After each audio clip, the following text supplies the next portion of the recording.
Adelante, hermano Froilán.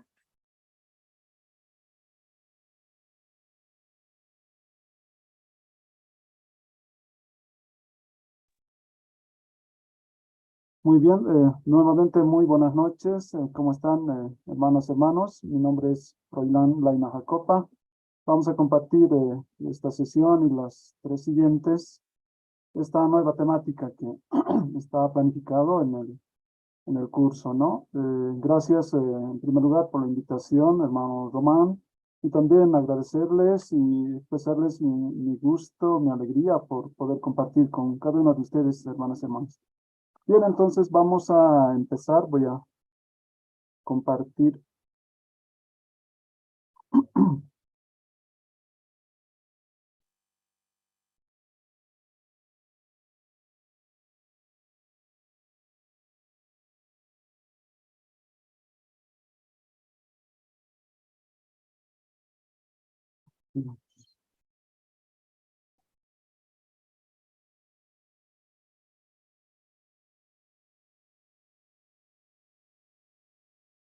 Bien, ¿se está viendo la diapositiva? Sí, sí se ve.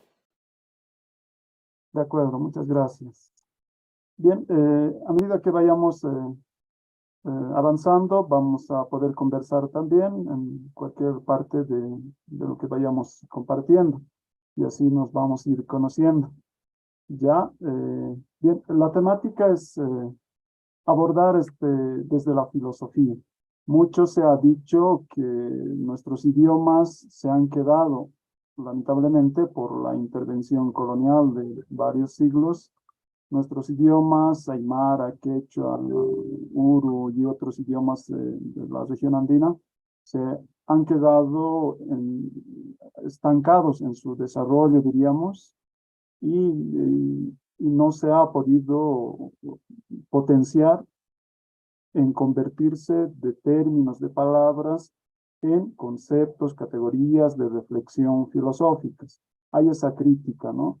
No compartimos del todo y de esa manera, pues ahora queremos ofrecerles un poco, compartirles algunas reflexiones, recogido de conversaciones, de charlas, de escucha, de conversación con algunas abuelas, abuelos, mi mamá, mi papá, de la comunidad de donde provengo. Yo soy de provincia de Ingavi, en el departamento de La Paz, aquí en Bolivia.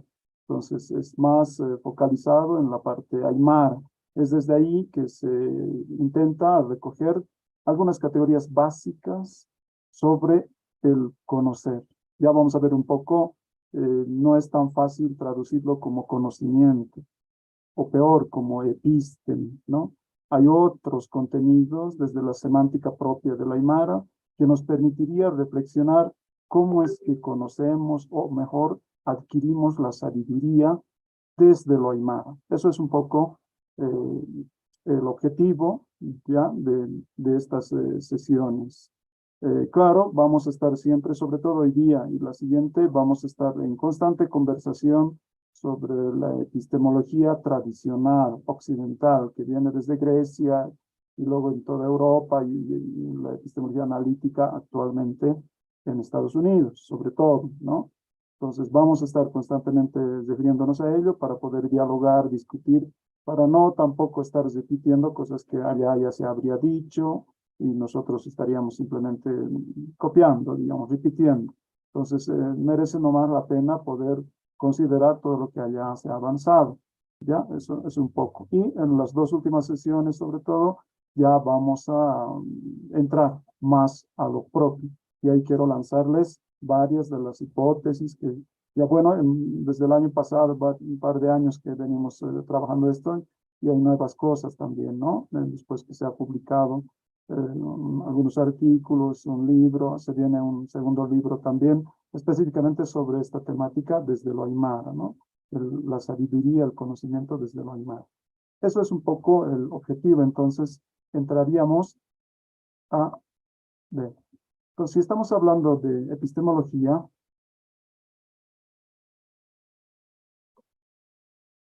la primera pregunta obviamente es, de qué estamos hablando, de qué se trata, qué es la epistemología. Básicamente es la teoría del conocimiento, ¿no? Y qué cosas aborda, qué cuestiones, qué preguntas. Las preguntas que normalmente desde la antigüedad en la filosofía tradicional es, claro, la primera pregunta es, ¿qué es el conocimiento? Eso sería, ¿no? En Aymara diríamos, kunas yatiña, o amuyaña, o lutiña, o también unitaña, unijaña, o otras categorías que vamos a ir viendo. Entonces, ¿cómo llegamos al conocimiento? Otra pregunta sería, ¿cuáles son las fuentes del conocimiento? O sea, ¿de dónde proviene, de dónde sale el conocimiento? Ahí está, por ejemplo, el debate famoso, bueno, antiguo, quiero decir, la controversia entre los racionalistas y los empiristas. Por un lado, los racionalistas dirán, la fuente del conocimiento es la misma razón, o sea, solo nos tenemos que poner a pensar, a reflexionar y introspectivamente, pensando, podemos llegar a principios, podemos llegar a conceptos y categorías y desde ahí construir todo lo que conocemos, diría, ¿no? Entonces, está en nosotros, solo tenemos que pensarlo, recordarlo, etc. Y los empiristas que dirían, no, más bien la fuente está en la experiencia, de lo que vemos, de lo que escuchamos, de lo que sentimos, al interactuar perceptivamente con el mundo. Entonces, la mente estaría como que vacío, solamente después de que tenemos experiencias empíricas, perceptivas, logramos construir poco a poco las ideas y el conocimiento y las teorías, ¿no? Desde el racionalismo, por ejemplo, digamos, ahorita se me ocurre en la conducta de la economía, en el campo económico. Simplemente reflexionándolo podemos descubrir o establecer principios. Por ejemplo, podemos postular un principio que diga el ser humano tiende naturalmente a maximizar el goce. Somos seres que queremos lo máximo disfrutar de las cosas. Y de ahí podemos derivar otros principios. Entonces queremos tener siempre más y más beneficios. De esa manera van a ir construyendo la conducta en microeconomía, aplicable a toda la conducta económica, por ejemplo. O en lógica, diríamos, algo tiene que permanecer idéntico a sí mismo. A es igual a A. Podemos postular ese principio y a partir de eso ir derivando. Eso para la lógica, por ejemplo, o el principio de no contradicción, etc. O sea, simplemente pensándolo podemos ir estableciendo principios y desde ahí, haciendo inferencias, derivar otros postulados, otros axiomas y otros teoremas, etcétera, etcétera. Eso sería como el racionalismo, ¿no? El empirismo, como ya hemos dicho, todo depende de qué es lo que vemos en el mundo. Pero también hay otras preguntas de la epistemología así muy tradicional. ¿Qué se puede conocer? O en realidad, ¿acaso se puede conocer el mundo? Ahí está el problema del escepticismo, ¿no? Los escépticos dirán que no se puede conocer. A lo mucho podemos tener creencias provisionales, falsas o imaginaciones que tenemos nosotros y quizás nos pueden servir provisionalmente para hacer algo, ¿no? Pero no podríamos llegar al conocimiento verdadero, total, y entender el mundo, cómo funciona, no sería posible, ¿no? Por ejemplo, siempre está discutido en la epistemología analítica actual, este problema del escepticismo. Por ejemplo, se dice, ¿no? Para conocer algo, tienes que tener evidencias, tienes que tener justificaciones, es decir, por esto estoy afirmando esto. Tengo respaldo, tengo evidencia. Ahora, ¿cómo sabes que esa evidencia que tienes es verdad? Entonces, otra vez, lo mismo, ¿no? Bueno, esa evidencia también tiene otra justificación, otro respaldo. Por estas otras razones, sé que mi evidencia es verdadera. Y a su vez, esa otra evidencia también tendría que tener a su vez su propia justificación. Y así va a irse al infinito. Al final, nunca tenemos justificado algo. Entonces, no podemos conocer, ¿no? O si no, las justificaciones en algún momento se corta, ya no voy a buscar más evidencia de la evidencia de la evidencia, sino voy a cortarlo en un lugar. Esta es la base que ya no necesito más evidencia. Listo. Entonces, ¿cómo puede ser eso? Etcétera. O si no, volver un círculo, ¿no? Tengo evidencia, pero a su vez su evidencia, otra evidencia, y al final vuelvo a otra evidencia que ya lo he considerado, y ya se vuelve un círculo. Entonces, por esas cosas se dice, ya ves, no se puede conocer. Hay esos problemas del escepticismo, ¿no? O cómo se justifican las creencias. Ahorita vamos a entrar a eso. Se dice que todo conocimiento es creencia nomás, en primera instancia. Pero esa creencia tiene que ser verdadera. Y para que sea verdadera tienes que justificar por qué es verdadero, cómo has llegado a creer a esa verdad, ¿no? Y entonces hay muchas teorías de la justificación. Ahorita está eso de moda. Y uno de los materiales, hermanos, que hemos subido en la plataforma, tiene que ver con eso. Teorías de la justificación epistémica, ¿no? Ahí está un libro, una traducción mexicana de muchos artículos de los últimos 50 años de la epistemología analítica, ¿no? Eso podemos revisar también y conversarlo quizás con tiempito la siguiente. Y otras preguntas. ¿Qué es la verdad? Si decimos que el conocimiento tiene que ser verdadero, si no, no es conocimiento, entonces la pregunta es, ¿y qué es la verdad? ¿Cómo establecemos la verdad? Y hay muchas teorías de la verdad, ¿no? Y así hay otras preguntas más parecidas que aborda la epistemología tradicional, ¿no? Desde los griegos, la filosofía griega, hasta la actualidad. Ya para no perdernos mucho, podemos estar recordando, digamos, la historia de la ciencia, la historia de la filosofía incluso, y podemos trasladarnos a la Grecia clásica, por ejemplo, a uno de los diálogos de Platón, el Téteto, donde justamente se ha definido qué es el conocimiento, es la creencia verdadera con logos, con justificación, ¿no? Y desde ahí hasta ahora sí sigue manejando esa definición tripartita del conocimiento. O nos podemos saltar y estar pensando cuándo ha empezado la ciencia en la historia de la humanidad. Y podemos hablar, normalmente se dice, en la Edad Moderna, con la revolución científica que ha pasado en Europa, no en el siglo XVI, con Copérnico, con Galileo Galilei, ¿no? Sobre todo en la astronomía, ¿no? Su revolución, su descubrimiento, ya no del geocentrismo y de que la Tierra sería el centro de todo, sino más bien está girando alrededor del Sol, y etc. Y toda con el telescopio de Galilei, etcétera, ¿no? Que la observación se ha extendido hacia el universo. Pero no vamos a entrar en todo ello, que es más o menos conocido, desde el colegio, en la universidad, se discute mucho eso, ¿no? O, como decíamos, la polémica entre el empirismo inglés y Francis Bacon, Locke, Hume, con el racionalismo continental, Descartes, Leibniz. El Descartes es en realidad quien va a inaugurar toda la filosofía moderna y específicamente también epistemológica. Él es el que lamentablemente ha establecido el dualismo, ¿no? Que tendríamos una mente, un yo que piensa, que duda, que quiere, que desea, y un mundo externo, la luz extensa, que sería aparte, ¿no? Entonces, esa dualidad que ha hecho mucho daño y ahora, bueno, hace mucho tiempo ya se ha cuestionado. U otros racionalistas como Leibniz, etc.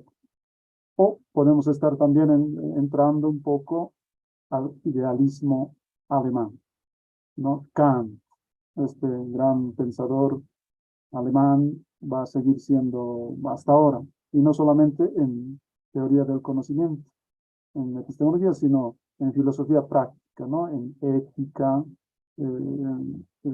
o también en filosofía política, etcétera, se sigue discutiendo Kant.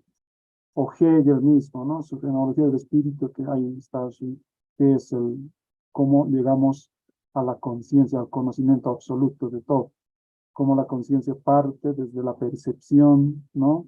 Difusa, desde la certeza sensible, y la conciencia va dando saltos y saltos hasta llegar al conocimiento de la totalidad, ¿no? Eso está en Hegel. Podemos estar hablando de todo eso, pero solo lo mencionamos de pasado.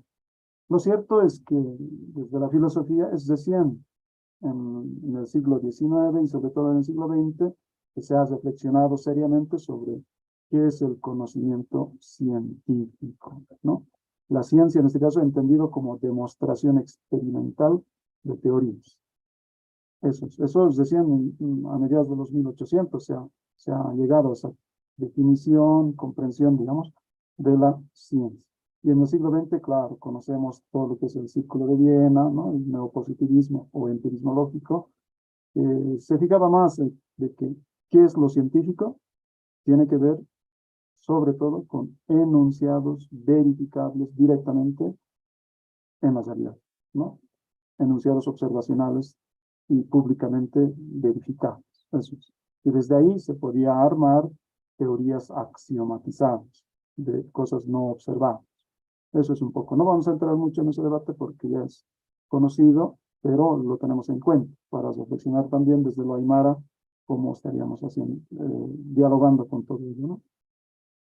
Habría conocimiento, decía el positivismo lógico, habría conocimiento solo de la experiencia de lo dado. Eso de lo dado también tiene toda una historia, ¿no? Y no de la metafísica. Estaban en contra, tanto el primer positivismo de Comte del siglo XIX como el neopositivismo del siglo XX han estado en contra de la metafísica, ¿no? Eso no se puede, lo que no es observable, lo que no es empíricamente verificable, como hablar del alma, de Dios, etcétera, incluso de la ética y todo eso, no sería para nada científico. Más bien eso sería literatura, cualquier cosa, pero no tendría sentido para la ciencia. Eso era un poco. Pero desde nuestro lado, ¿qué podemos recuperar? Y aquí también falta mucho trabajo, ¿no, hermanos y hermanos? Decían, en los últimos años se está empezando a trabajar desde la lingüística y sobre todo la lingüística dinámica, ¿no? Es decir, la historia de nuestros idiomas, del aymara, del quechua, que actualmente siguen subsistiendo, pero cómo han sido sus cambios en el tiempo. Pues podemos encontrar étimos, por ejemplo, ¿no? En la etimología estudiar las raíces de cada palabra, de dónde provienen, ¿no? Y en ese trabajo de lingüística dinámica se ha dicho que mucho del aymara viene del puquín. Ese es el gran idioma puquina que ha sido de Tiwanaku, el idioma mayoritario de Tiwanaku, que en el horizonte medio ha dominado, digamos, ¿no? Habían siempre otros idiomas, aymara mismo estaba, el uru siempre estaba, y otros idiomas alrededor del lago, por ejemplo, y ya no los conocemos. El mismo puquina se ha extinguido hace más o menos 150 años, los últimos hablantes, en Potosí, en algunos lugares del lago. Bueno, eh, el, el puquina clásico, digamos, que se ha extinguido, pero el puquina que se ha mantenido es el Callahuay. Deben conocer seguramente todo lo que está en la provincia de Bautista Saavedra, en Charazani, toda esa región, Curva, de donde son los Callahuayes, y algunos abuelos todavía saben ese lenguaje ritual, el Machajuyay, ¿no? Ese Machajuyay sería el puquina actual que sigue todavía por extinguirse, pero sigue existiendo. Ya hay varios trabajos en léxico, en diccionarios que se recuperan de ahí. Y con eso, con el otro puquina clásico que se ha extinguido, se puede ir trabajando. Entonces, eso para un poco recuperar también nuestra propia etimología, nuestro propio trabajo de recuperación. Porque cuando leemos filosofía occidental, ¿qué es lo que hacen, no? Muchos de los conceptos filosóficos vienen de Grecia, son términos griegos. Epísteme, ¿no? ¿Qué es epísteme? El conocimiento riguroso, ¿no? O demostrado. Y logía es el estudio de eso, ¿no? Entonces, y en todo, ¿no? En democracia, lo que fuera, siempre están reconstruyendo desde la filosofía las raíces griegas. y luego serán latinas, ¿no? Del Imperio Romano y así. Pero desde nuestro lado no hay mucho ese trabajo. Bueno, recién se está empezando. Por ejemplo, hablando de nuestro tema, ahora diríamos que en Puquina, entre los términos que se pueden encontrar en los diccionarios que se están trabajando actualmente, es, por ejemplo, lo que en Aymara decimos ver, el uñaña, unchaña, unchuquiña, etc. En Puquina había sido el cujano, cuja, ¿no? O cuja, quizás, ¿no? Eso puede ser que se haya quedado en el Aymara cuando decimos cosi, no sé si en quechua, si alguien nos ayuda si sabe quechua, si hay algo parecido a cujano o cujan. En Aymara sí, ¿no? Cocina iraneo, cosiva, decimos. Cosi es, por ejemplo, estaría manteniendo, recogiendo esta raíz puquina del ver, ¿no? Cosi es el ojo clarito, ¿no? Puede ser plomo, puede ser café clarito o verdoso, incluso ese cosi, ¿no? El pensar llano, esa terminación no es el infinitivo, ¿no? El ña en aymara. Entonces, pensar sería llano. Eso no se ha mantenido en aymara, tampoco en quechua, pero, o el saber, que sería el yatiña, ¿no? O el yache en quechua, es ciscano. Entonces, hemos perdido eso, ¿no? No hemos recuperado el puquina, ciscano. También hace falta la reconstrucción semántica. ¿Cómo siempre habrá significado cada uno de estos términos? Eso, eso falta ver también. De todas maneras, no vamos a olvidar, o sea, tenemos que ya por los trabajos de la historia de los idiomas que hay, y una de las hipótesis más aceptadas es de Sedón Palomino y otros, de dónde se han originado, cómo han sido sus etapas largas de expansión, primera, segunda expansión, etcétera, hasta llegar a los idiomas actuales. Y hay modelos de eso, ¿no?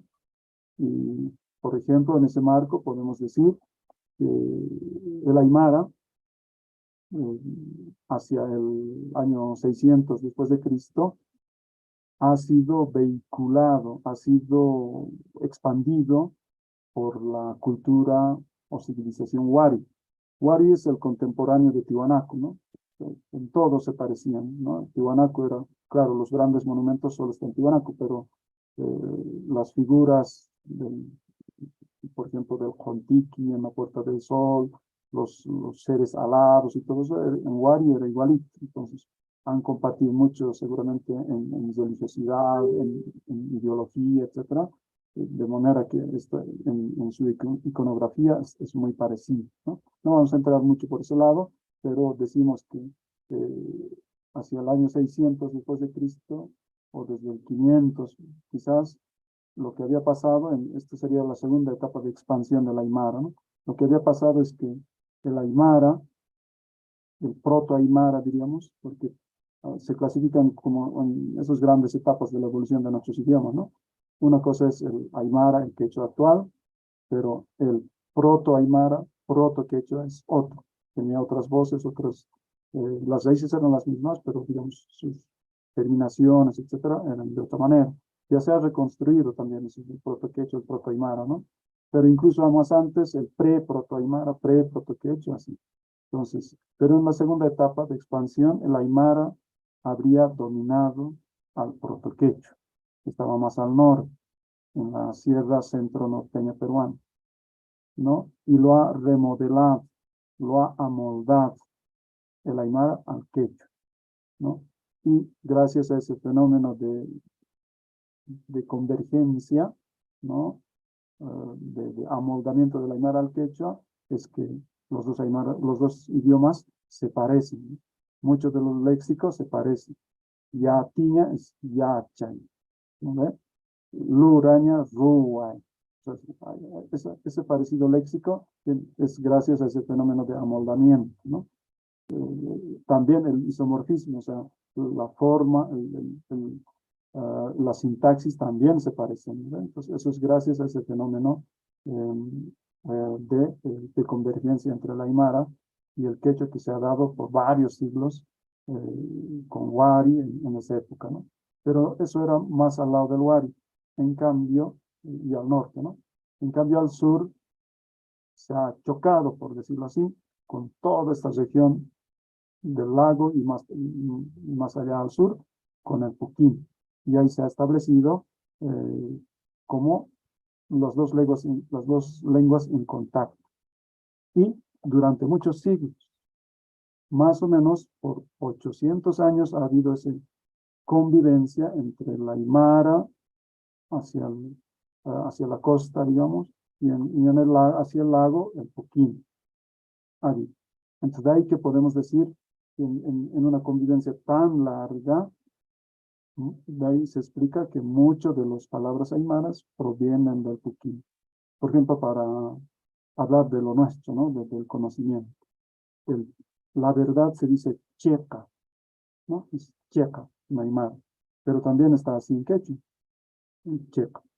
¿Qué quiere decir? Y está en el Puquín. ¿Qué quiere decir? Que en todos estos 8 siglos de coexistencia, seguramente se ha adoptado del Puquina, el Chega, y ya se lo ha adoptado en Aymara como verdad, y luego ha pasado también al Quechua como Chega, como verdad, ¿no? Ya vamos a tener seguramente la siguiente sesión de hablar específicamente de la verdad en el Aymara, cómo se maneja, y la falsedad como también. Y quizás hay otro valor de verdad entre falsedad y eso lo vamos a considerar un poquito más con calma. Entonces, no vamos a perder de vista esto, ¿no? Eh, sobre las tecnologías y nuestros idiomas. Bien, ¿por qué tendríamos que hablar de nuestra propia epistemología? Porque ya es harto conocido de que la epistemología occidental tiene que ver con el dominio. Todo conocimiento es como parte de la geopolítica de expansión, es parte de la modernidad como proyecto de dominación desde Europa al resto del mundo. Entonces, todo su conocimiento tiene que ver con eso. Entonces, lo podemos llamar, toda la epistemología de Occidente es una epistemología de la conquista. El conocimiento lo único que hace es posibilitar la dominación. Está todo conocimiento al servicio de la voluntad de poder. Lo que decía Nietzsche, ¿no ve? No hay que ser débiles, serviles, sino hay que apostar por ser como el guerrero, por ser grande, dominante, expansivo, ¿no? La voluntad de poder. Entonces, el todo conocimiento tendría que estar al servicio de eso. Y además, esa voluntad de poder como exterminio. Cualquier cosa que se oponga, hay que anularlo, desde la eliminación física incluso, ¿no? Entonces, un poco eso es la característica del conocimiento como dominación. Y por eso es criticable. Si vamos a seguir en esa lógica, bueno, siempre vamos a terminar en guerra, y en matanza, y en la muerte, ¿no? Bien, pero analizando un poquito más de cerca, la noción misma de conocimiento revela ya una particularidad cultural, o sea, es bien europeo y tiene, como sabemos, estas características. El conocimiento es diastático, eso sabemos siempre, ¿no? O sea, hay una diástasis, una separación. Por un lado, un sujeto cognoscente, que toma distancia del objeto cognoscible, inteligible, lo contempla, lo analiza a lo lejos. Entonces, esa separación, esa diástasis, lo define. Pero tiene otras características también. Se dice que el conocimiento es creencia, ¿no? O sea, todo conocimiento es un estado mental, se dice como una actitud intencional que está dentro de nuestra cabeza, por decir. Y no tendría que, entonces, ver con la práctica, ¿no? Eso también es cuestionado. Se dice que es racional. Conocimiento tiene que ser racional, o sea, tiene que ser intelectivo, opuesto a lo emocional, a lo vivencial, ¿no? Y de lo emocional y vivencial no se tendría como, no sería una buena fuente de conocimiento. porque más bien tendría que ser lógico, racional, ¿no? Regirse por ciertos principios de razonamiento y no al cambio contingente de lo emocional, ¿no? Con el estado de ánimo, no tiene que ver con eso. Eso también es criticable. No todo conocimiento es frío y racional solamente. Eso lo vamos a ver desde la Aymara con detalle, ¿no? Tiene que ser abstracto, ¿no? O sea, todo conocimiento tiene que captar conceptualmente la realidad y no puede estar reduciéndose a algo bien concreto, a algo súper específico de un contexto. Eso no puede ser. Más bien tiene que abstraerse de todas esas cosas y llegar a categorías muy generales, ¿no? A la abstracción. Eso también sería criticado. Y además tiene que ser universal, ¿sí? O sea, todo conocimiento como teoría tiene que expresar lo necesario. La realidad es así en cualquier parte. Tiene que llegar a afirmar así. Y no puede estar, digamos, acomodándose, cambiando y cambiando a lo contingente. No, tiene que ser universal. También se dice tiene que ser verdadero, como ya hemos dicho, ¿no? O sea, cuando alguien dice yo conozco esto, está diciendo, o según la epistemología de la conquista, ¿no? Está diciendo que defiende cierta certeza de lo real que está postulando. Digo que esto es así y tiene que sostener como lo verdadero, ¿no? Entonces, además, ¿qué sería la verdad en este caso? Cuando cualquier ciencia, cualquier disciplina llega a teoremas, ¿no? A teorías establecidas, eso ya tendría que ser igualito, idéntico a la realidad. O sea, un teorema científico verdadero sería igual a la realidad que lo está describiendo, que lo está expresando, ¿no? Tendría que llegar a eso. Además, tendría que ser instrumental. O sea, todo conocimiento tendría que servir para algo, para un trabajo, para una transformación, para el cambio tecnológico.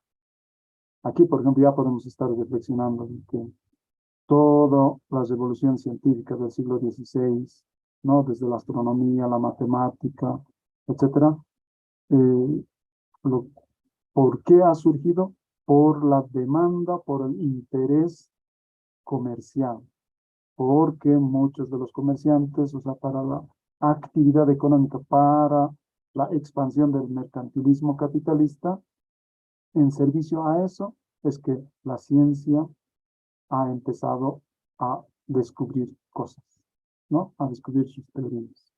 Entonces, no es que en historia de la ciencia, en filosofía de la ciencia, se distingue dos cosas, ¿no? Una cosa es historia interna, ¿no?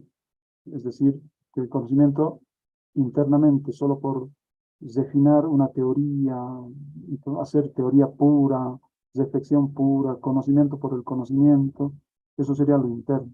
Pero también tiene lo externo, ¿no? Es decir, todo conocimiento va a responder a intereses políticos, económicos, militares, industriales, etc. Pues responde a las relaciones de poder de una sociedad. En ese caso, ningún conocimiento es neutral ni solamente ciencia pura, sino que responde a relaciones de poder sociales, ¿no? Entonces, en este caso estamos diciendo que tiene que ser instrumental. Francis Bacon ya decía, ¿no? ¿Qué es el conocimiento? ¿Cuándo lo podemos llamar algo conocimiento? Cuando sirve para aumentar el control y la predicción para el sujeto que conoce. Si no tiene eso, si no sirve para controlar ni para predecir y para beneficiar al conocedor, entonces no es ciencia útil, ¿no? Entonces, podemos decir, para resumiendo todo esto, la ciencia, el conocimiento científico, solo sirve para obtener ventaja o superioridad, para aumentar la capacidad de predecir y controlar, como decíamos, de, de este filósofo Bacon, ¿no? Francisco Bacon, en beneficio del conocimiento. Y desde nuestro lado, por ejemplo, estaríamos buscando otra cosa, no ese control, ni esa predicción, ni ese beneficio o utilidad del conocimiento, sino, por ejemplo, para nosotros la sabiduría, podríamos encontrar otro sentido, como la sanación de la vida. Recordemos que vida, bueno, hay por lo menos 4 maneras de decir vida en Aymara, ¿no? Jacaña es lo primero, pero puedes decir camaño, utjaña, sarnacaña, hay varias categorías. Pero en el caso del jacaña, significa tanto la matriz, ¿no? La vientre, pero también significa lo que está vivo y no está muerto, pero también significa lo que se cura. Nos hacemos una herida, entonces luego eso va a sanar, va a cicatrizar, eso es jacaña, akhewa, ¿no? Entonces tiene que ver la vida con la sanación también. Claro, en la vida cotidiana, en la sociedad, o sea, todo es relaciones de fuerza, ¿no? Entonces siempre nos dejan heridas en todos los sentidos. Entonces esos dolores, esas injusticias, el conocimiento tendría que servir para sanar y volver al equilibrio en ese sentido, ¿no? Podemos encontrar esos otros sentidos y no siempre como lo instrumental, controlador, verdadero, universal, todo lo que estamos diciendo, ¿no? Y además se dice, es verbal, todo conocimiento es verbal. Esto es interesante. Se dice, lo que conocemos, lo que es propiamente epistemológico, son proposiciones, ¿no? O sea, el conocimiento tiene que estar formulado lingüísticamente, es discursivo. No está, por ejemplo, en el acto, en el sentir, no. Está cuando lo formulas, una proposición, o sea, una afirmación, esto es así, ¿no? Entonces, recién puedes hablar de conocimiento. Eso también es criticable. Estas son más o menos las características que normalmente se otorgan al conocimiento, ¿no? Y cada una de estas cosas es criticable. Y desde lo Aymara lo vamos a ir viendo. Aquí, alguien ya puede preguntar, ¿y por qué seguimos hablando de epísteme, de epistemología? ¿Y por qué no de una vez adoptar nuestras propias categorías? Y yo estaría de acuerdo, ¿no? Entonces, epísteme o amuyán.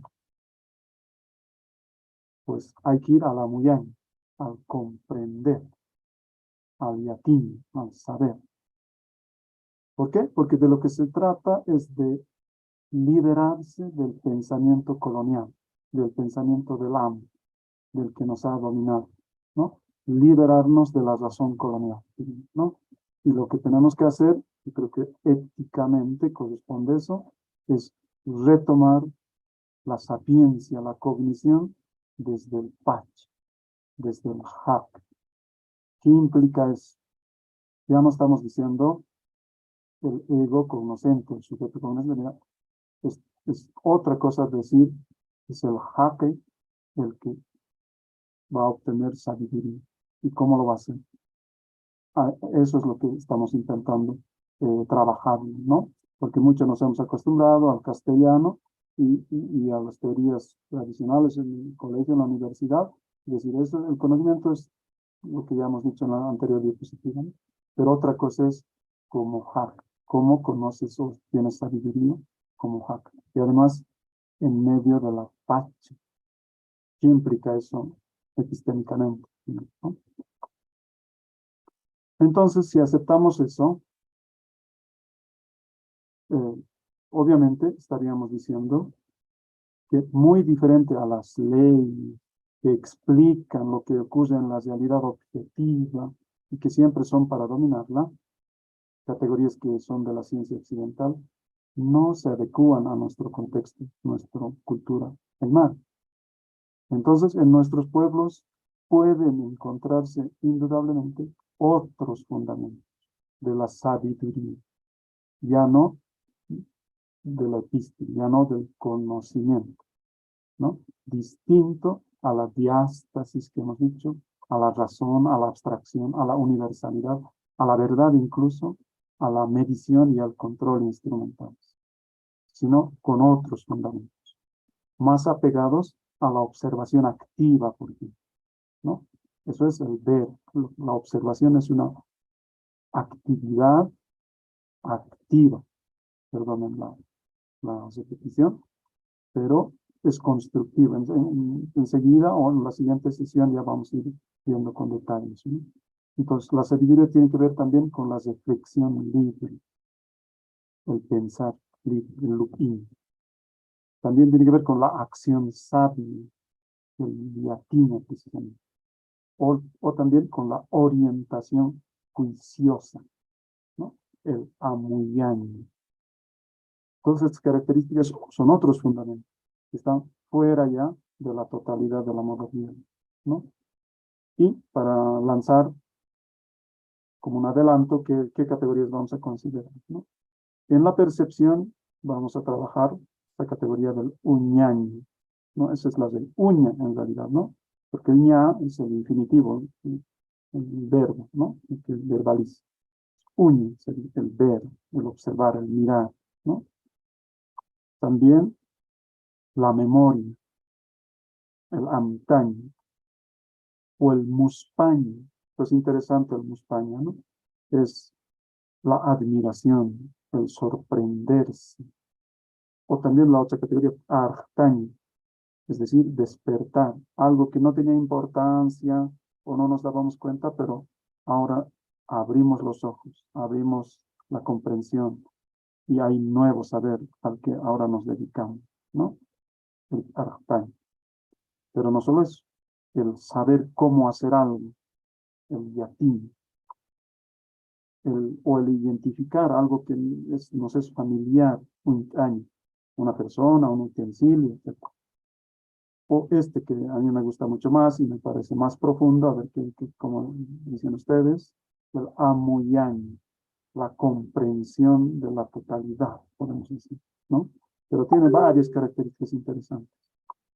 O el saña, se dice que este verbo ahora, actualmente ya solo entendemos como decir, ¿no?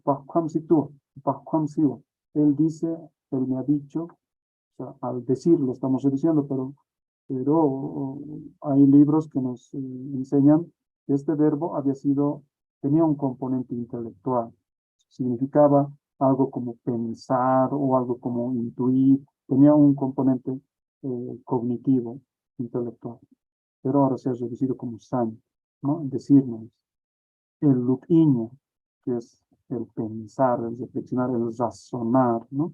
Que también tiene su propia dinámica, su manera de realizarse.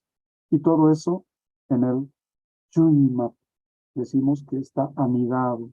Todas estas formas, y hay otras formas todavía que hay en el Aymara de adquirir sabiduría, estaría finalmente como que concentrado, integrado en el Chuyima. Hasta aquí, no sé si tienen alguna pregunta, porque ya vamos a entrar un poquito más a esas categorías que hemos introducido, a darle algunas características.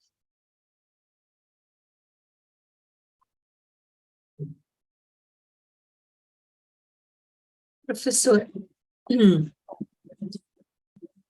buenas noches. Buenas noches. Eh, Gracias por las explicaciones y me pregunto ahora sobre unos términos que me gustaría entender un poquito más, porque es como dice el curso, el módulo, episteme, epistemología, pero también hay un término de origen griega que sería ontología. Y me gustaría si tener algo como, si es posible, ¿qué diferencias hay entre epistemología y ontología? Y si podemos pensar que los pueblos originarios, no solamente, vamos a decir, los pueblos andinos, pero también amazónicos y de otras regiones, ¿no? de Abya Yala, serían otras ontologías, podemos afirmar esto del punto de vista filosófico. No sé si esto se puede así hacer una hipótesis cerca. Muchas gracias por la consulta, hermana Mónica, ¿no? Un gusto poderla Gracias. saludar, un gusto. Y sí, creo que está en un par de diapositivas después. Vamos a abordar un poco, aunque sea un poco, esta cuestión de la ontología, ¿no?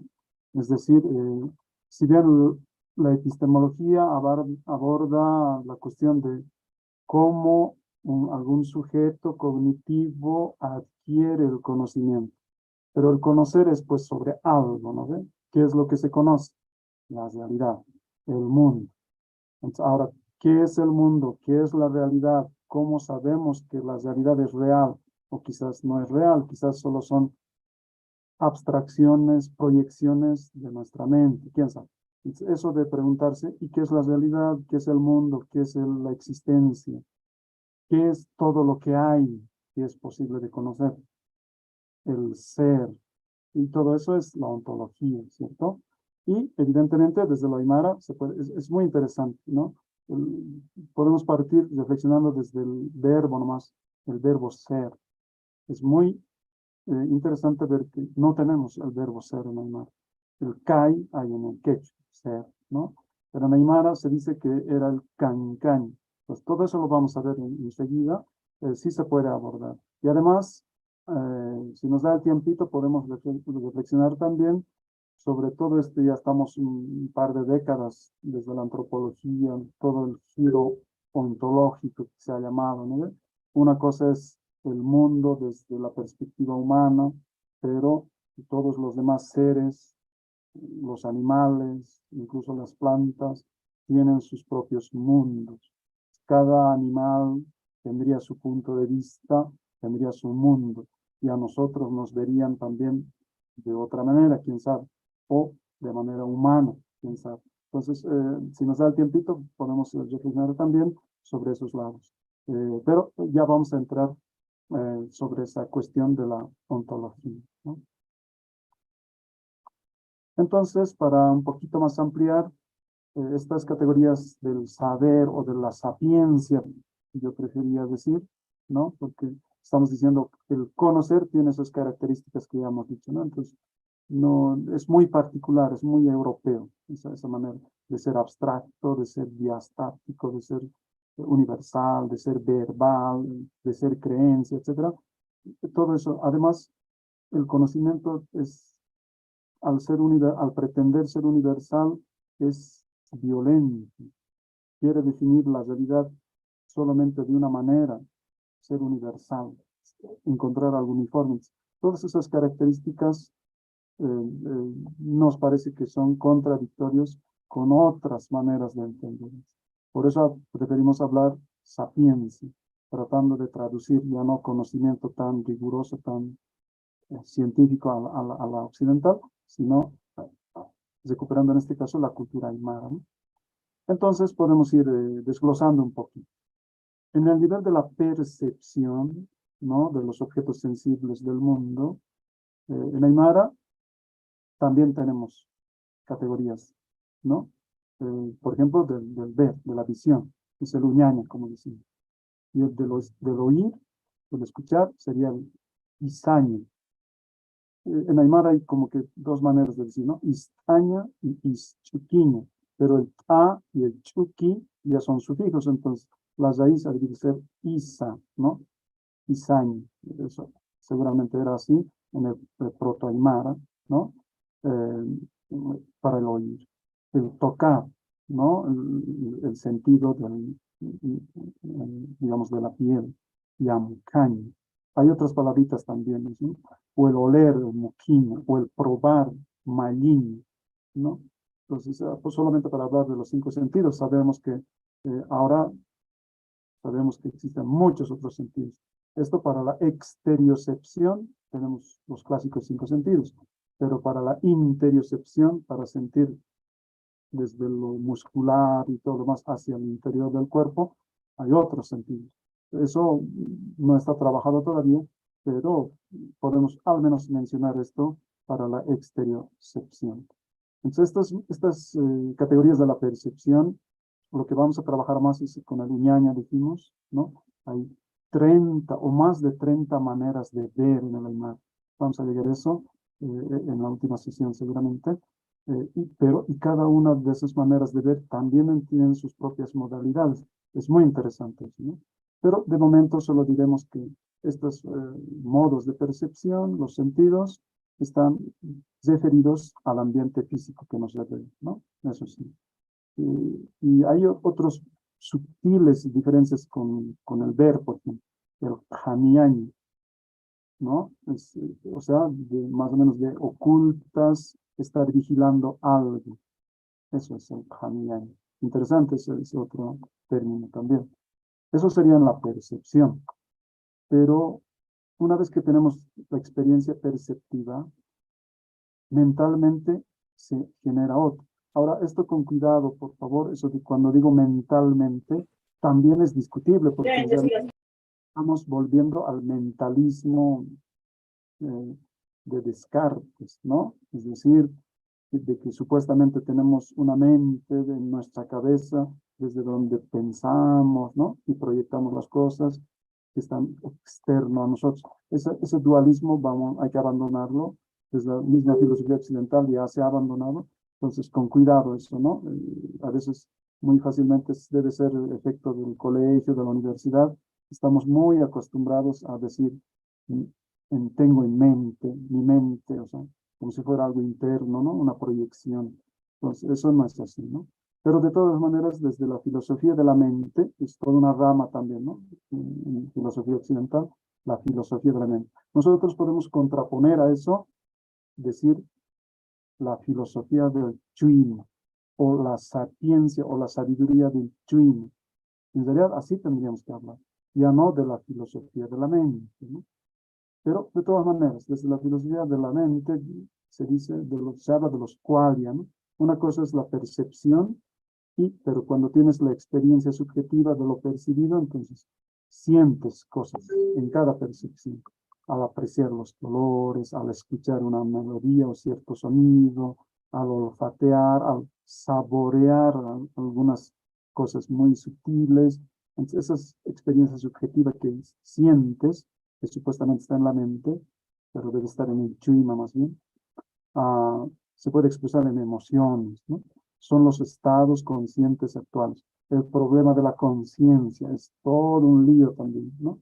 Pero como les digo, hasta la conciencia tendría que entenderse ya no desde la filosofía de la mente tradicional, sino desde la sapiencia del chui, ¿no?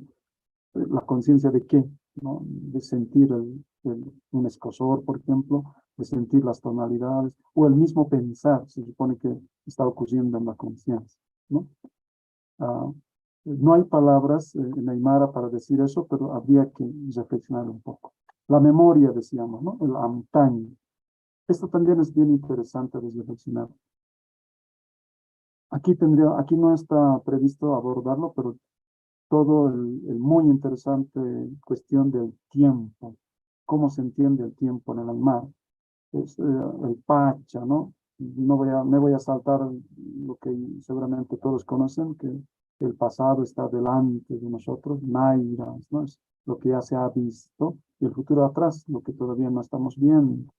Entonces, pero algo interesante de reflexionar es que, ¿cómo se dice la eternidad en Aymara? Es Wiñaya, ¿no?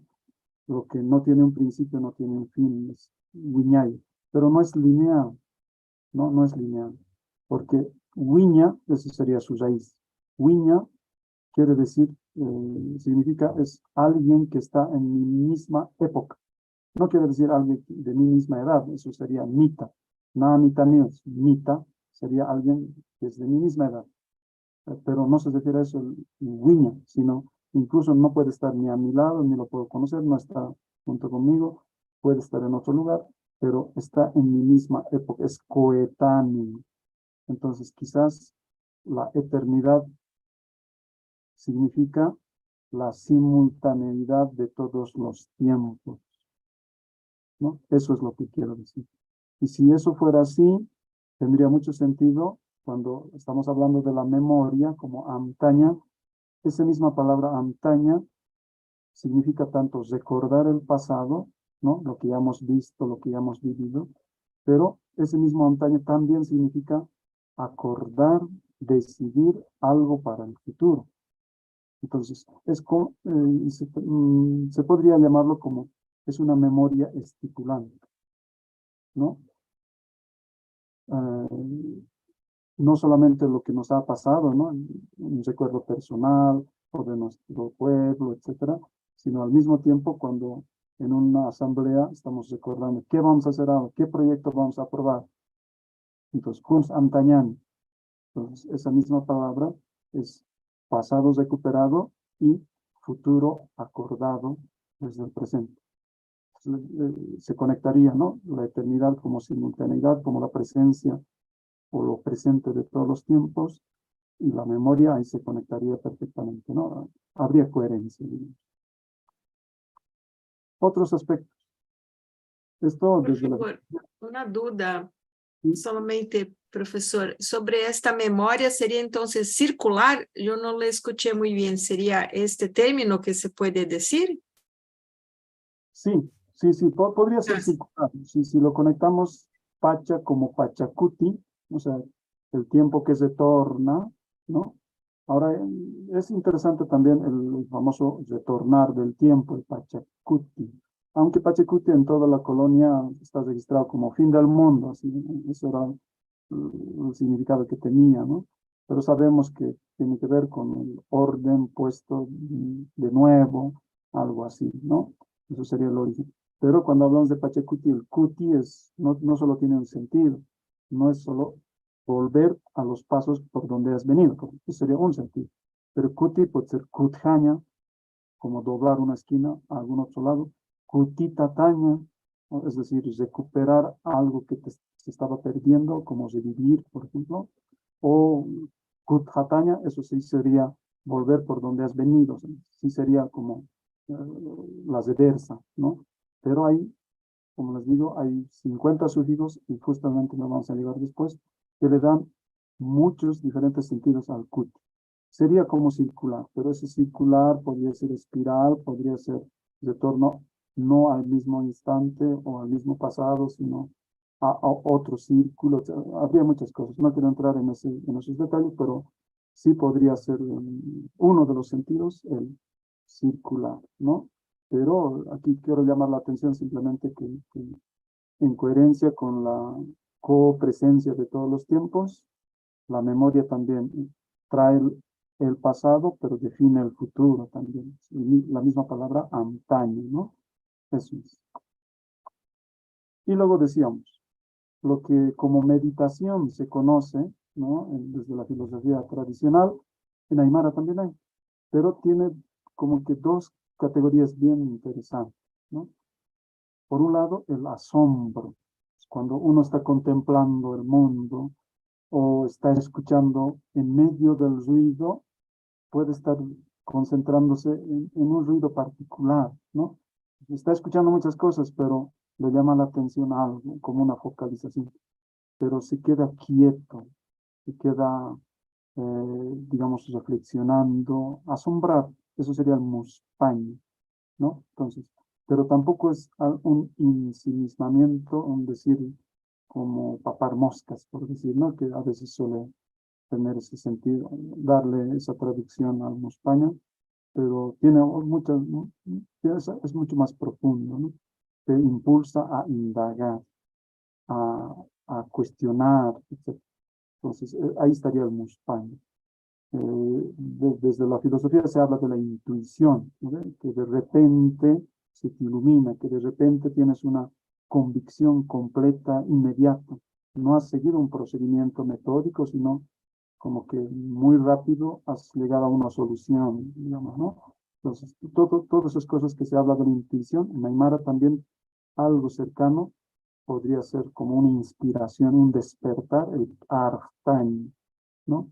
Reduciendo mucho se podría traducir como un despertar, pero en realidad es como abrir al futuro, ¿no?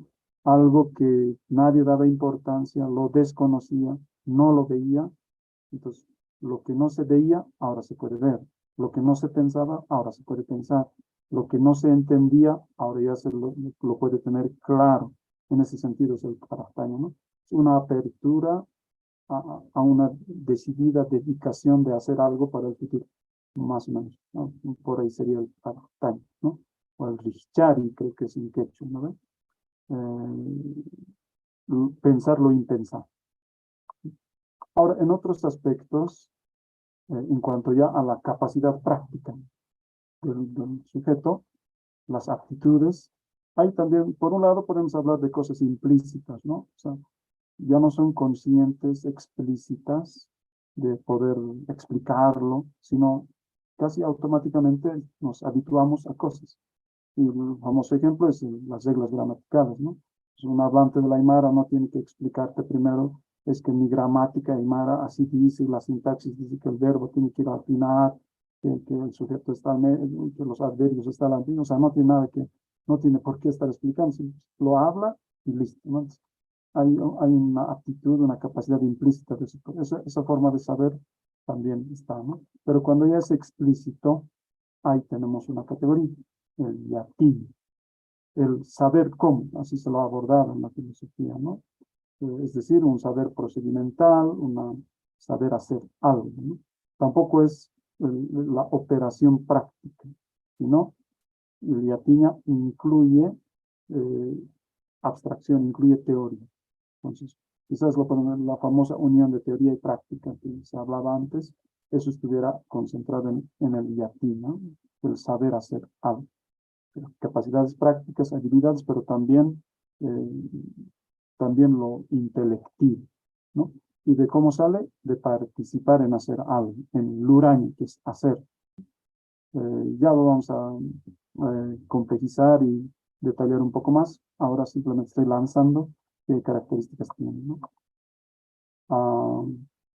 Pero aparte de saber hacer algo, cuando estás en contacto cotidiano, asiduo, con las cosas, ¿no?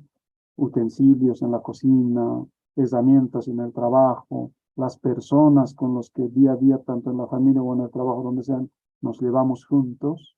Entonces ahí aparece el año, cuando puedes identificar muy clarito por la familiaridad que tienes con esos objetos, los utensilios, con las personas, etc. O incluso como un animal. Puedes tener entre todas las ovejas, tú tienes una oveja que es, digamos, tú te has marcado, le conoces cómo camina, qué mechones tiene.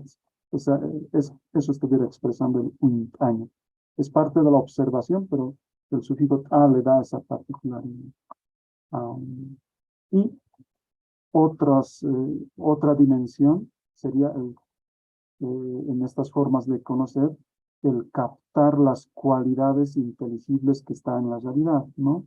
O en las acciones. Es decir,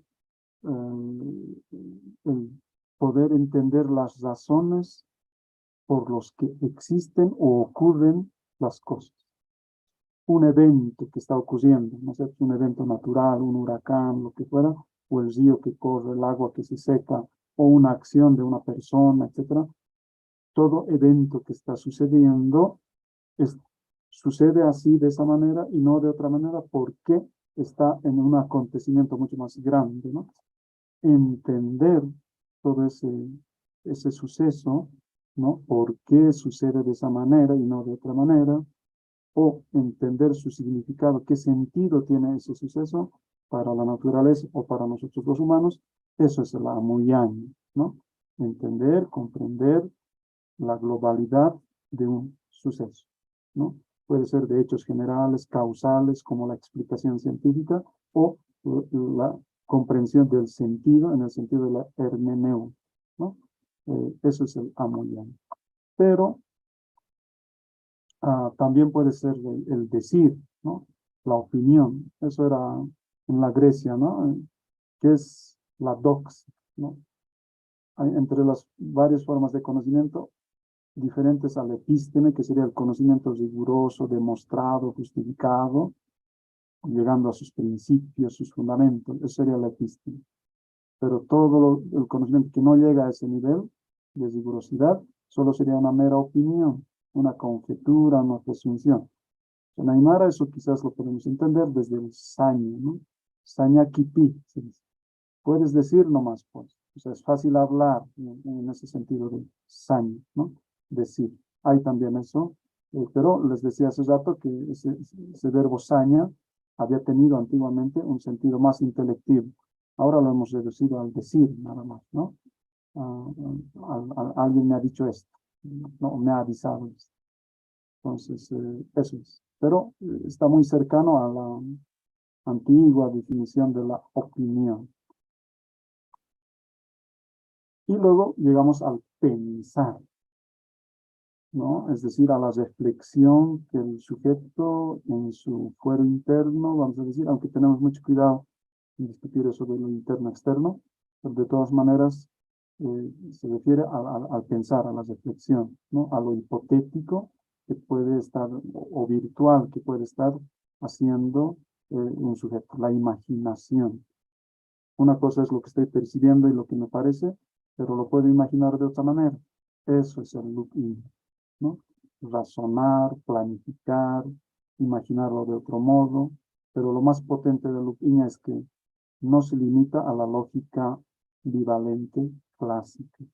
El look-in puede operar con las lógicas modales no clásicas y multivalentes, no reducidos a la bivalente, ¿no? Falsedad, verdad, sino puede tener otros valores. Y justo el look-in es potente en eso.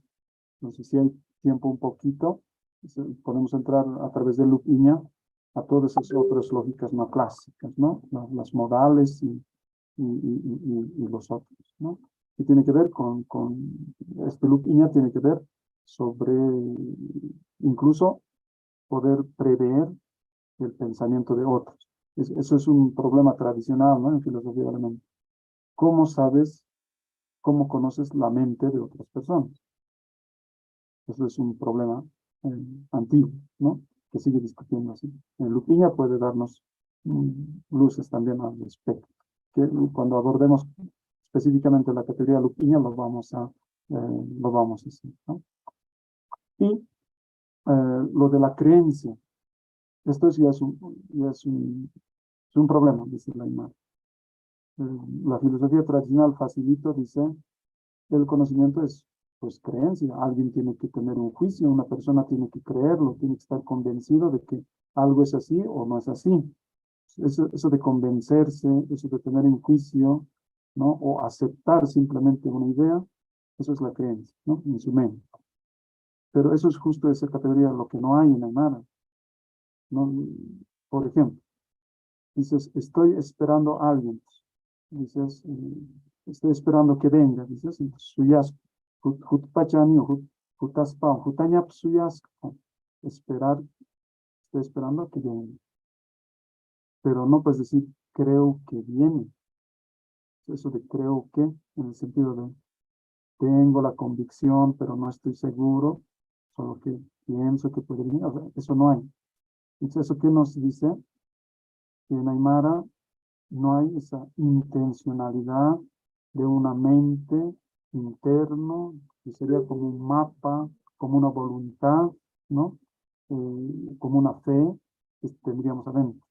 Entonces, fe, por ejemplo, no hay tampoco en Aymara, ¿no? Entonces, Iausaña lo han traducido, pero Iausaña es decir sí. Cuando alguien te propone, digamos, cualquier propuesta, ¿no? Te hace una propuesta y aceptas esa propuesta, eso es Iausaña, decir sí. Pero no es la fe como en el cristianismo o la creencia que estamos diciendo. En el Aymara no, quizás podemos decir, la Aymara no cree, o sabe, o comprende, o piensa, o ve, pero no está en este estado de tener una creencia. Eso también tiene varias implicaciones, ¿no? Y finalmente llegamos con cuál de estas formas de sabiduría o de conocimiento trabaja la epistemología. Con ninguno de los anteriores, bueno, quizás con la opinión, pero con lo que sí trabaja es con el saber qué, así se ha definido, ¿no? En epistemología. ¿Qué es eso de saber qué? ¿No? Tiene que estar formulado en una proposición. Y esa proposición tiene que afirmar de que las cosas están así o están así, ¿no? Hay un hecho en el mundo. Entonces, cuando enuncias que las cosas están de esta manera o de otra manera, ese enunciado, esa proposición, es con esa proposición que trabaja la epistemología, ¿no? Ese es el típico caso de saber, cuando lo que se conoce ya no es un objeto, o sea, el objeto real mismo, ¿no? Tampoco es una intuición, un sentir, un hacer, no, sino la proposición que afirma que algo es así o así, un estado de cosas, ¿no? Que además tiene que estar justificado y probado, como decíamos al principio. Eso es. Entonces podemos resumir cuáles son las categorías en el Aymara, ¿no? Podemos resumir con este gráfico. Hemos hablado del muspan, es decir, cuando contemplas algo o estás atento al mundo, a tu entorno, lo primero que puedes tener es una admiración, una sorpresa, ¿no? De estar contemplando, porque no lo sabes todavía, pero estás en un estado de quietud, meditando, pensando, preguntándote. Eso es el asombro, en realidad, ¿no?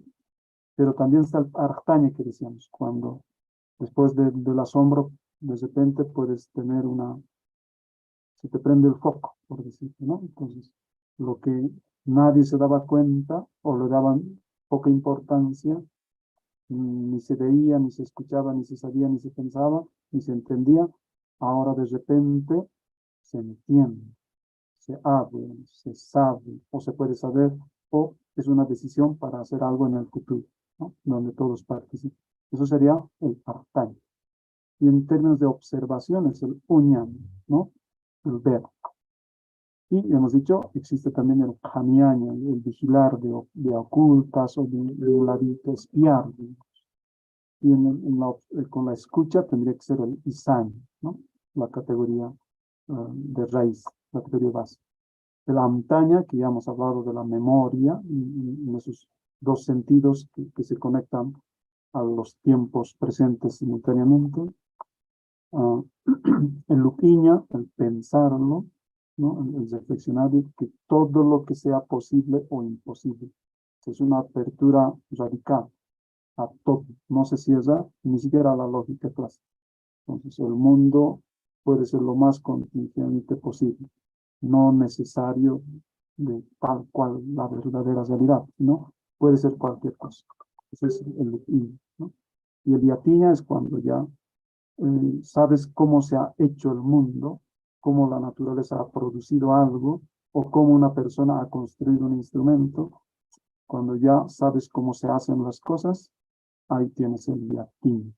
Entonces, para tener yatiña, primero hay que hacer, o sea, lurañ. Entonces, aquí habría ese tan discutido problema en epistemología, ¿no? Cómo desde hechos particulares, específicos, puedes por inducción llegar a una teoría general. En Aymara estuviéramos abordando el problema de la inducción en esto, ¿no? La serie específica o la serie de haceres da lugar al conocimiento del yatín como saber hacer algo, ¿no? Pero incluye ya la reflexión, lo intelectivo. De la muyaña que hemos dicho también, que sería la comprensión de todo un fenómeno global, ¿no? ¿Por qué es de esta manera? Captar sus principios, sus razones de por qué es así, o su sentido de cómo ha tenido lugar hermenéuticamente. Y eso tendrá que expresarse, ¿no? Con el sañ. Y hemos dicho, todas estas formas de saber, y quizás hayan otras más en el Aymara y en el Quechua, se anidan, se integran en el chuima, no en la mente. Porque la mente es una creación, un invento de Descartes y posterior filosofía de la mente, ¿no? Nosotros estuvimos hablando del chuima. En Aymara se dice lo que se escucha, lo que se piensa, lo que se recuerda, todo eso, pues todas estas formas tienen que amarrarse en el chui. Chuimar chino katañapa, ¿sí, no? O sea, literalmente está diciendo, todas estas cosas puede estar haciendo o teniendo el sujeto, pero dónde se va a anidar, dónde se va a amarrar, dónde se va a sujetar, es en el chuima, ¿no? El corazón. Y no es el yoko, que es el corazón anatómico, ¿no? Sino el chuima como el centro, el núcleo del ser de una persona, sería su centro emocional, intelectual, psicológico de la persona. Ese sería el chuima. Pero no solo la persona tiene chuima, todo puede tener chuima. Un tronco tiene su chuima, o sea, el centro, ¿no? Un hueso tiene su chuima, que es donde está, en Aymara decimos el parpa, ¿no? El centro del hueso, del núcleo. En ese sentido, el chuima, ¿no? Entonces, las cosas, la montaña, todo puede tener chuima. Entonces, ahí ya entramos también a otra dimensión de cómo ocurre entonces la interconexión de los chuimas, ¿no? Aparte de la interconexión del diálogo cognitivo de estas otras formas que estamos diciendo. Y para cesar este esquemita, en epistemología analítica se habla, por ejemplo, actual, se habla de una rama o de un debate de la epistemología de las virtudes. O sea, estas formas de saber que estamos hablando, a final de cuentas, dependen de ciertas virtudes, de ciertas habilidades cognitivas, ¿no? Por ejemplo, la inteligencia, por ejemplo, la responsabilidad, por ejemplo, las buenas condiciones de la vista, por ejemplo, digamos, la sinceridad, etcétera. O sea, puede ser cualquier habilidad o virtud intelectual que te lleva siempre a producir creencias verdaderas. Eso en su momento lo vamos a ver, la epistemología de las virtudes. Pero en el Aymara también hay eso, ¿no? Pues alguien puede ser bien inquieto, ¿no? Bien curioso. La curiosidad, alguien que quiere siempre estar descubriendo cosas, hurguetea, no sé.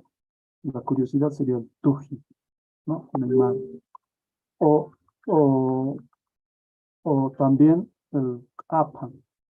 El kapa es cuando alguien es, es muy habilidoso en hacer muchas cosas, no está perdiendo el tiempo, no es flojo, sino que hace una cosa, hace una otra cosa, no pierde el tiempo, está siempre bien ocupado en hacer cosas. Eso sería otra virtud, ¿no? Quizás más conectado con el yatiña, ¿no? Alguien que es capa, entonces va a tener mucho yatiña, ¿no? O fácilmente yatiña en muchas disciplinas, por ejemplo, ¿no? Eso es una virtud también. O el chiki, sería traducido como perspicaz, inteligente, ¿no? Rápido aprende las cosas, alguien que tiene esa virtud, ¿no? De aprender rápido o ser perspicaz, darse cuenta rápido en muchas cosas. Eso es el chip, la inteligencia. Eso también es una virtud.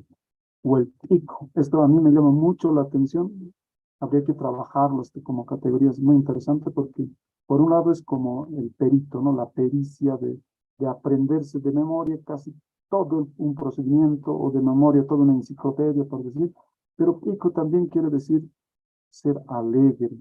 Entonces, mira, la pericia con alegría. Eso sería el pico. Interesante esa virtud, ¿no?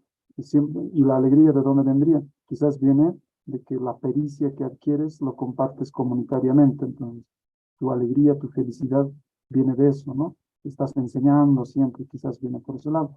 Pero pico significa tanto ser perito en algo o ser experto en algo, pero al mismo tiempo con mucha alegría, con mucha felicidad. Y puede haber otras virtudes, yo solo estoy nombrando aquí estos cuatro, que acompañan a estos procesos cognitivos de adquirir conocimiento. No sé si tienen alguna complementación, alguna pregunta en este esquema que resume hasta ahora lo que hemos estado diciendo.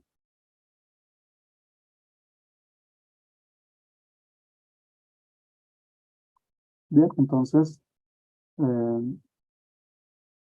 antes de entrar a la temática de la siguiente sesión, adelantaremos esto. La crítica al positivismo. Esto es bien conocido, no vamos a profundizar mucho, pero lo tendremos presente para lo que viene en la siguiente sesión, ¿no? Después neopositivismo, el empirismo lógico que ha entrado en crisis, ¿no? Desde los años 20, 30, 40, digamos. Después ya lo que se ha llamado la concepción heredada, ¿no? Todo lo que el neopositivismo nos deja como entendimiento de la ciencia, eso es.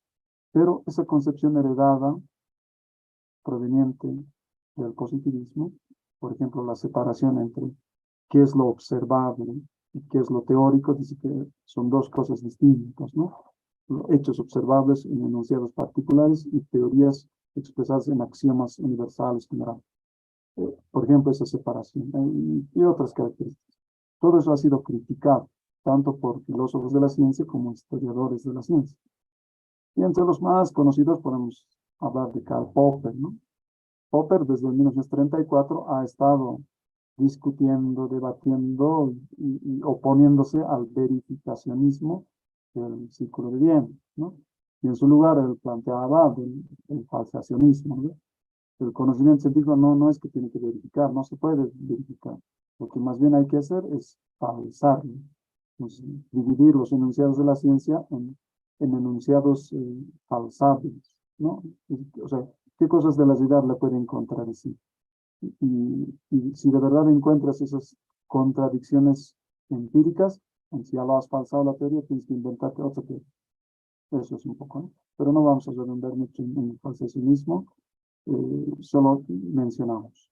O Thomas Kuhn, ¿no? En el 64, en su famosa idea de las revoluciones científicas, Thomas Kuhn hablaba de los paradigmas, ¿no? Todo científico, todo investigador lo único que hace es entrenarse dentro de un paradigma, es decir, la metodología establecida en ese paradigma, las teorías establecidas en ese paradigma, solamente se entrena en eso y hace ciencia normal. Pero todas esas teorías pueden entrar en crisis. Ya no explican muchas cosas, hay preguntas sin respuesta, es decir, entra en crisis y lo que va a aparecer es un nuevo paradigma, etc., ¿no? Las evoluciones científicas.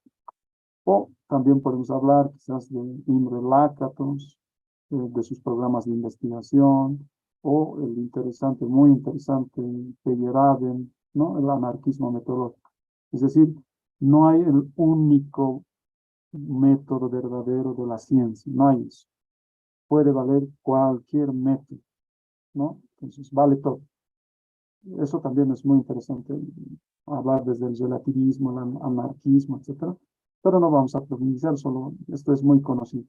Y quizás lo que no es conocido, y con esto termino la sesión de esta noche, y si hay preguntas, por favor, me las hace para continuar también después, ¿no? Quizás lo menos conocido, aparte de esto, de estos, de Popper, Lakatos, Kuhn, etcétera, es lo propiamente más epistemológico, ¿no? Porque se ha criticado el positivismo lógico no solamente desde la filosofía de la ciencia, estamos diciendo, sino también se lo ha hecho desde la epistemología propiamente. Y en esa respuesta han surgido dos tradiciones, ¿no? ¿Cuáles son? Uno, la epistemología analítica, desde 1976 en adelante y actualmente en cualquier manual de epistemología están ahí presentes todos sus corrientes, tiene muchas corrientes, ¿no? La epistemología analítica, más en Estados Unidos, pero también en Europa, ¿no? Y la otra tradición, también del norte, la epistemología naturalizada, que surge desde ese famoso artículo, epistemología naturalizada, se llama, de Quine, ¿no? Y creo que en todos los debates la posición que se adopta es el naturalismo. Y en epistemología, la epistemología naturalizada. Eso lo vamos a ver con un poquito más de detalle la siguiente, ya para entrar propiamente desde lo aymara. Entonces, como todo eso también lo estamos viendo, ¿no? Esto lo vamos a dejar para la siguiente. No sé si tienen alguna consulta, alguna complementación, hermanas, hermanos.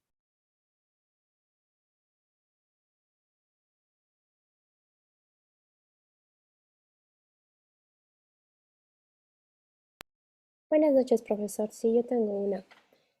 Cuando comentaba las críticas de Bacon a la epistemología, bueno, al conocimiento en general. El problema es que el proceso en sí está hecho, o sea, que el proceso en sí es el problema que se está haciendo con la finalidad de dar poder o que el conocimiento que es desarrollado de manera independiente se toma para ejercer poder.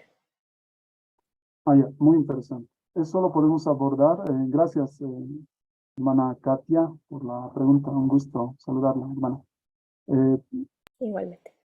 Hay una discusión interesante, ¿no?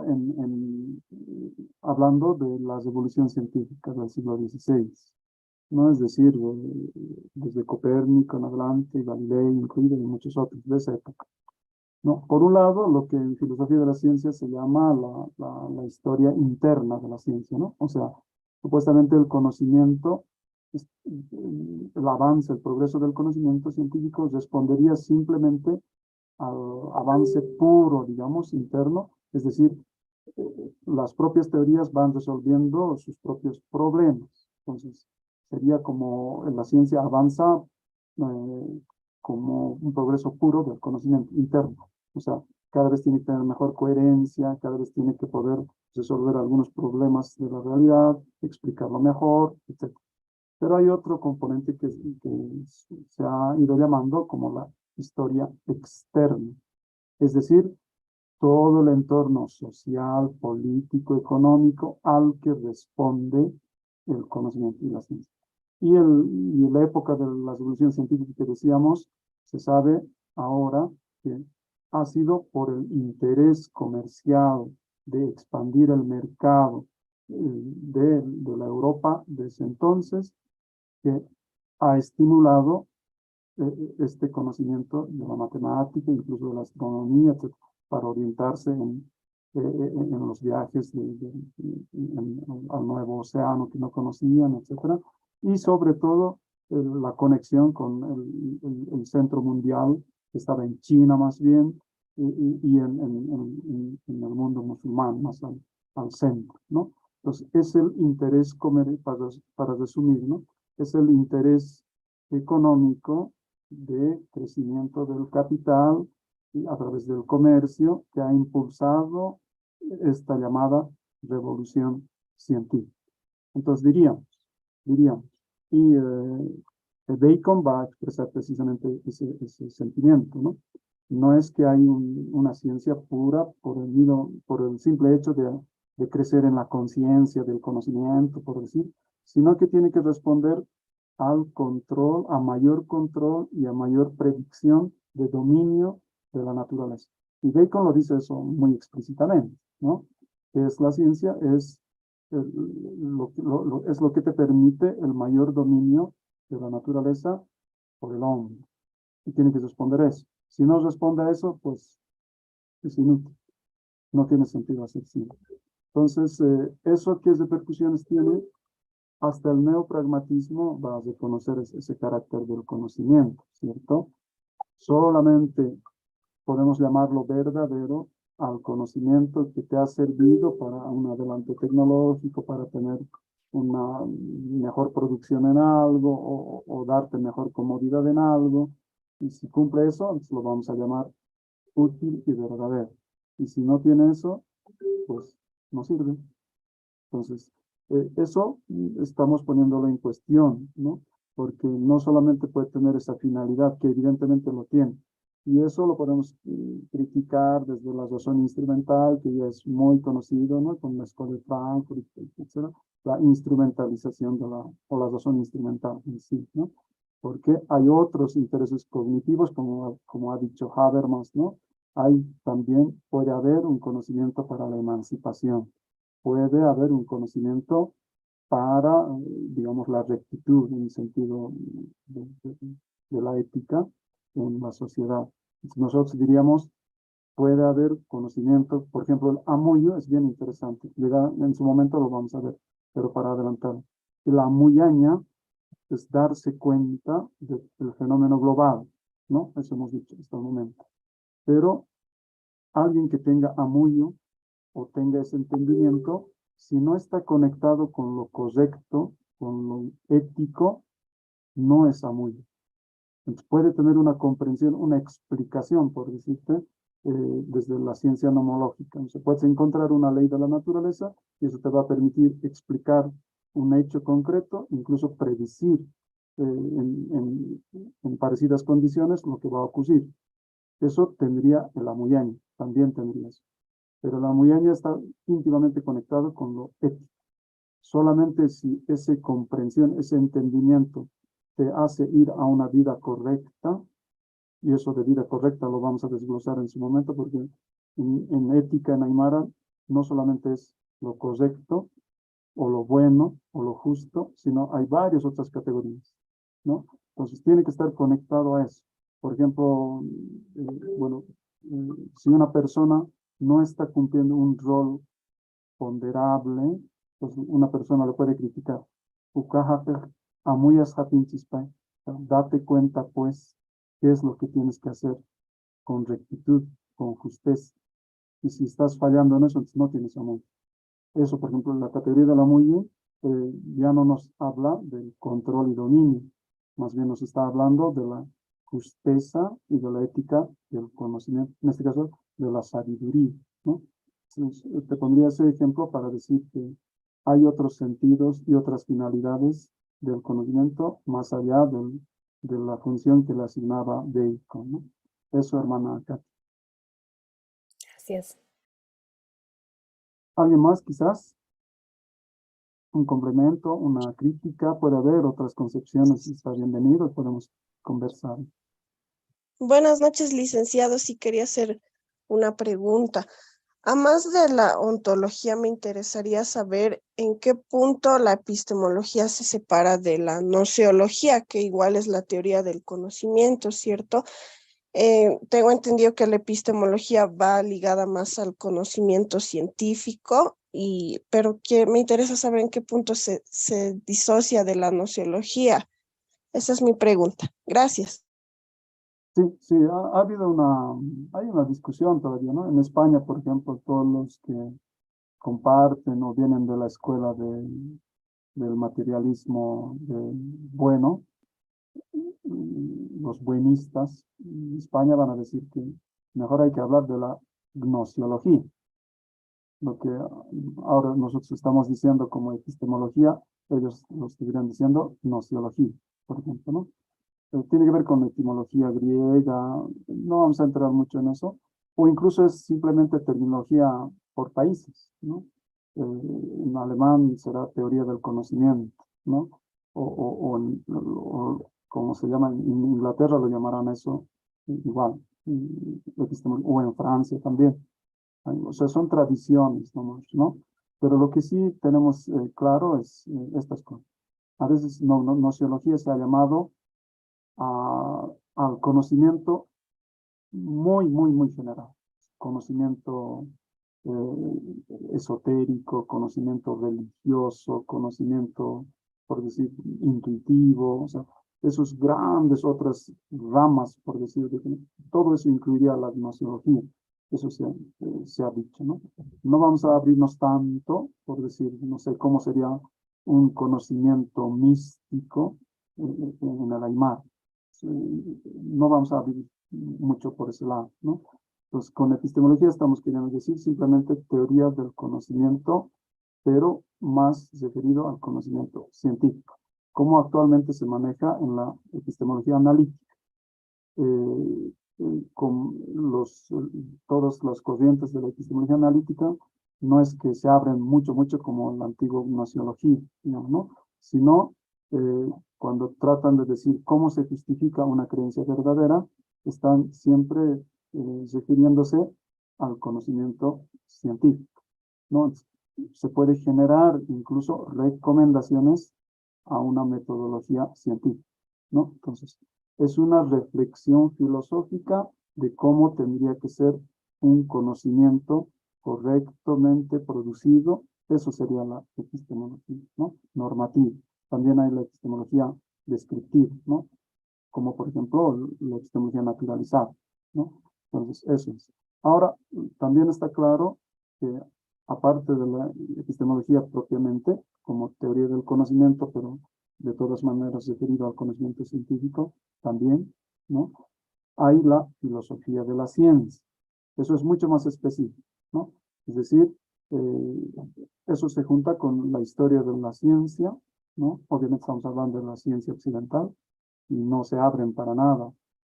Es más, no reconocen que haya habido ciencia en la Via Yala, ¿no? Entonces, desde la revolución científica, desde Copérnico para adelante, bueno, algunos retrocederán hasta los griegos, quién sabe, pero desde la revolución científica hasta la física actual, hasta la mecánica cuántica actual, etcétera, todo eso, ¿cómo podemos reflexionarlo filosóficamente? Tanto en su método, tanto en sentido de progreso, etcétera.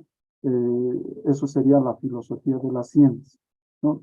Popper es un clásico ejemplo de filósofo de la ciencia, o Kuhn también, o Lactantius, o algunos otros, como Bruno Latour, quién sabe, desde la sociología de la ciencia, ¿no? Entonces, hay así ramas específicas que tratan de enfocarse en la producción del conocimiento científico, más estricto, ¿no?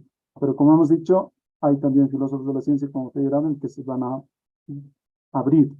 No hay un método universal único de la ciencia.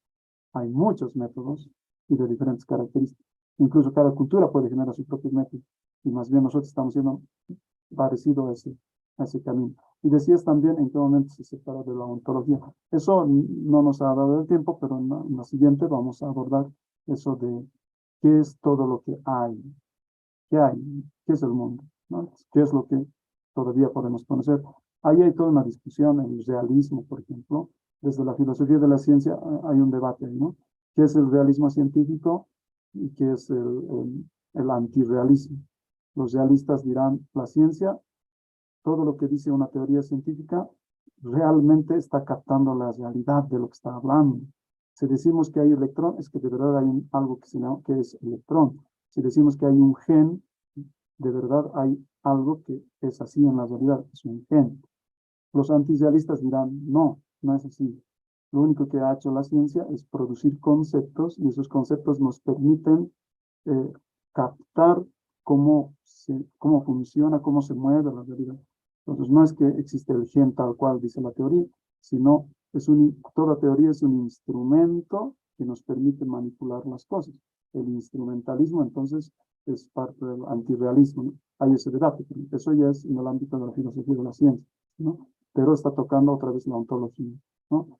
O podemos abordar la ontología desde la lingüística simplemente.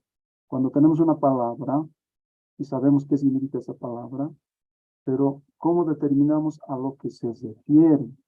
En la filosofía analítica, con Quine también es interesante, ¿no? Su famoso ejemplo de cómo llama un pueblo indígena al conejo. ¿Sí? Pero esa palabra que es huanco, pero es en aymara, ¿no? Pero el huanco, ¿qué es? Es el conejo entero, es la manera de ser del conejo, es un conejo cosiendo, es parte de un conejo.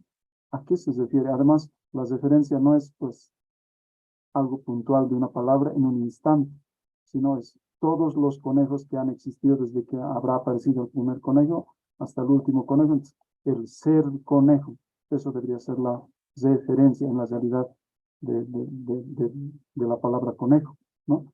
Eso es otra manera de abordar también, pero para no alargarnos mucho, lo vamos a hacer en un par de diapositivas al decir, y en el Aymara, ¿cómo se construye o cómo se entiende la realidad del ser o la existencia? Eso lo vamos a ver. Pero como que se ha abandonado un poco, ¿no? Se ha dejado la metafísica, la reflexión sobre el ser y las disciplinas epistemológicas como que se han especializado mucho en pensar cómo se produce un conocimiento verdadero, ¿no? Es como que se ha ido separando. Pero como le digo, el naturalismo va a tratar de unirlos también, ¿no? Eso es. ¿Alguien más quizás?